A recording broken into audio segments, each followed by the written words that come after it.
Remember when everyone thought the Pokemon Scarlet and Violet DLC was going to take us back to Generation 6? Remember when we all said that grey area in Paldea would be South Kalos and we'd finally get another run at X and Y's region? And then we all sighed and dropped our shoulders when it turned out we were wrong? Well, we can honestly say that we were only half wrong, because Pokemon is going back to X and Y and Kalos, and that means one thing.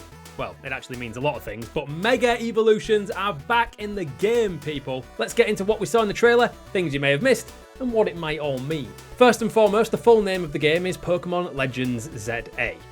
Not sure how they want us to say that, but I'm going to rock out with that for now. Which means it's a Legends game akin to Legends Arceus. So I guess Legends is officially a series now?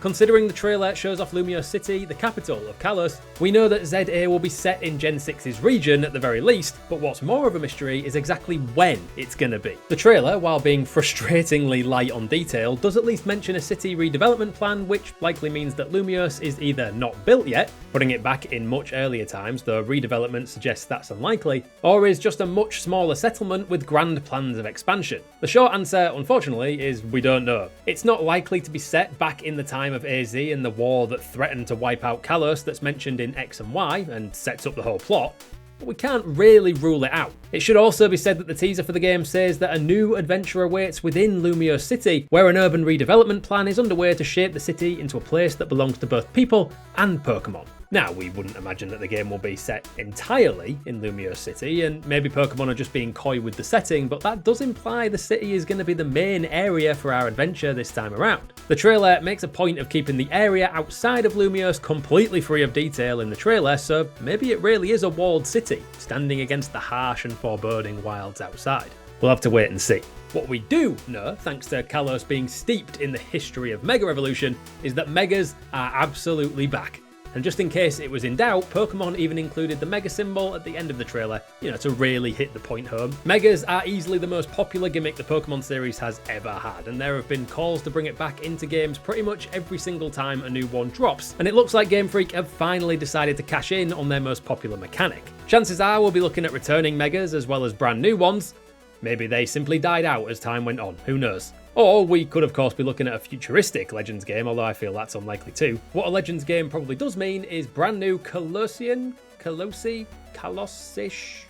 Kalos variants of starter Pokemon, not originally from the regions like Legends Arceus had Typhlosion, Decidueye and Samurott. It's tough to speculate at this point, but I think we can likely rule out all of the Gen 1 starters and the Gen 3 starters, since for one, they already have Mega Evolutions, and we already were able to get the Gen 1 starters in X and Y originally. I also don't expect another go around Kalos with Greninja, Delphox or Chesnaught. In fact, I wouldn't be surprised if they simply took another of the 3 starters from the same regions Legends Arceus did and gave them a new spin for a regional form. So that's new starters, Megas, and Arceus be praised, a return to Kalos, which means a chance at redemption for legendary Pokemon's forgotten child, Zygarde, finally has his chance to shine. Now, I know he got a bit of a run in Gen 7 when you could unlock his various forms, but there's no doubt Zygarde got done dirty in X and Y. You find him in a mining cave, for Arceus' sake, just sat there with nowhere to go and ultimately no importance to the story. Legends ZA has the chance to solve that. In fact, Legends ZA has the chance to address a lot of the issues that players had with Gen 6, and not just its awful handling of its third legendary Pokemon.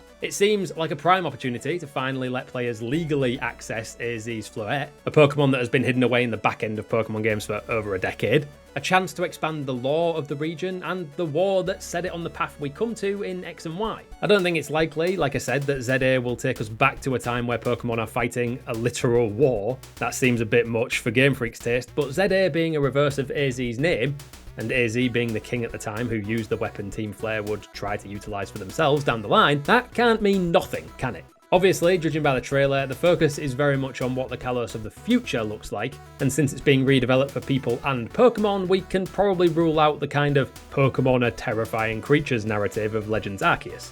It's also important to say that while the game is undoubtedly a Legends game, it literally says it in the name, the trailer had no gameplay to speak of, so we don't actually know 100% for sure that it'll play like Legends Arceus did, with the dodging and the rolling and the trying to stay alive out in the wild. I hope that's what they're cooking up at Game Freak, but we just don't know for sure yet. Minor things I think we can expect are we'll finally get Frou-Frou and all its many haircuts, as well as the Patrat, Pansage, Pansear and Panpour lines being added, which will round out every single Pokemon, finally making it onto the Switch. even if Spinder currently is stuck in purgatory and can't get out of Brilliant Diamond and Shining Pearl. And before we go, one more thing. See, we can do it too, Pokemon. Is that Pokemon Legends ZA isn't releasing until 2025. What that means is we'll likely have no new Pokemon game dropping this year, which honestly is a bit of a relief. Hopefully giving the devs the time to actually make the game run well and look as incredible as we know games can look on the Switch when they're done properly. With the game launching in 2025, chances are we could be looking at a January release date, just like Legends Arceus had, and something in the trailer kinda caught our eye. It's releasing simultaneously in 2025, so does that mean we're looking at one of the first games to appear on the Switch and the Switch 2?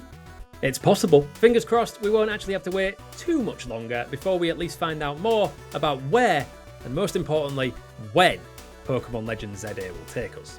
Thanks for watching. What did you make of the reveal? Are you excited about Legends ZA? What do you make of our speculative suggestions? Any and all comments, let us know down below. Don't forget to sub if you want to see more like this, and while we have you here with us, why not check out this video that YouTube themselves have picked out for you that they know you're gonna love.